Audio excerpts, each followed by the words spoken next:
In this lesson, Shrisha and Coach Isaac are going to help demonstrate the appropriate time to commit to an attack in epee. It is something you want to have a lot of control over, you want to have a lot of planning behind. It's not one of those things where you want to do it impulsively. When you do it impulsively, bad things are likely going to happen. You could, at the best case, double out 2 touches, or worst case, you're just going to get stopped in your tracks, your opponent's going to get the point. So again, this is what we're going to be focusing on in this lesson. Shrisha here is going to help me set up the various things you need to put together your attack, and Coach Isaac is going to help put them into action.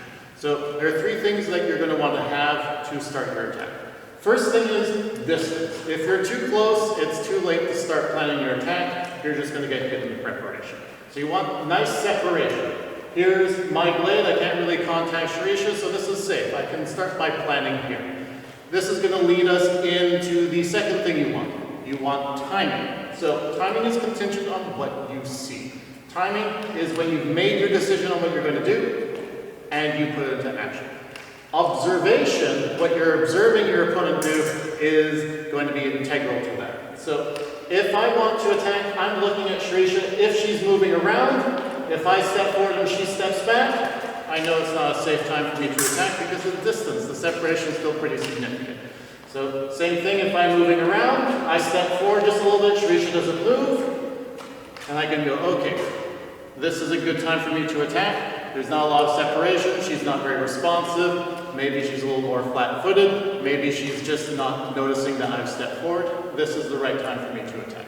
So you want to look for patterns. Patterns are very important. So when you're setting up your attack, you want to do 3 things.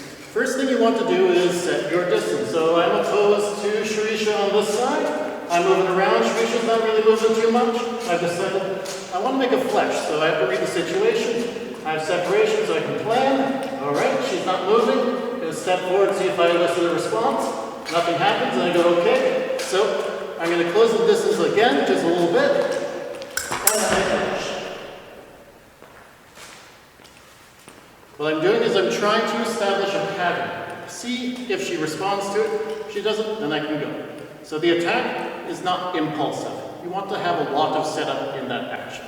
Now that Shrisha has helped us put those 3 things together to see exactly what it is we need to commit to our attack, Coach Isaac is going to put them into action. So we're just going to do a little bit of a sparring action. We're going to be moving around. We'll talk a little bit during that action. Isaac's going to be setting up his action to make the attack. So he's going to be paying attention to those 3 fundamental things. He's going to be using distance. He's going to be using timing and observation. So he's going to be looking at the appropriate time to take that action. All right, so we're on guard, we're moving around, we have a little bit of separation with the blades, so Isaac's safe to set things up. I'm being a little bit defensive, I'm moving around, but I'm not completely static. So if he's not ready, he's stepping forward a little bit, seeing if I react to it. He sees there's some action that I'm actually committing to it, so he's going to set up his attack.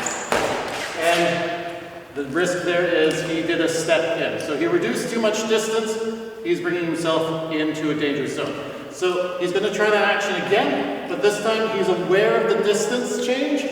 Once it's been reduced, he's just going to go directly into his attack. So we'll do that one more time. Again, we start with separation, and he starts moving forward. I'm being a little bit more defensive. He makes his attack, but my arm is moving. So again, another example. Make sure you want to attack a target that you're pretty sure you're going to be able to hit. The arm is a little tricky, it displaces a lot. So instead, he's going to do one final time. This time he's going to focus on a larger target and see if he can land that touch. So again, we're on guard. And we start with separation, we're a little further away. Not much is happening. And there's the attack. Okay, so what he's doing is he's applying a lot of time in his preparation. There is an error, though, in how he's applying, and that is he's unnecessarily close in his actions. Remember what we discussed. We want some separation. If our blades are overlapping a lot, that means your opponent has as much an opportunity to hit you as you do them. If your opponent is completely asleep at the wheel, this isn't going to be a big issue. But realistically speaking, if he's stepping in that close, I'm just going to do a preparation to stop hit him before he commits. So we'll do one more action. This time I'm going to be pushing the attack, setting it up. Coach Isaac is going to be defensive, and I'm going to see if I can put those three things into action. So we've started with a little bit of distance, there's some separation, so we're moving around. I'm going to be looking at my opponent.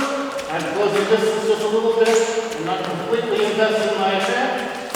And there it is. So I've kept enough separation that I feel confident I can't be hit in the preparation. I'm outside. I'm seeing that he's moving a little bit, but he's not really opening the distance to my few advances. So that's when I start the attack. Now, again, don't forget, when you're attacking an epee, the hand is what goes first, never the foot. Make sure you start with the hand and finish your target with a nice lunge or a nice flush.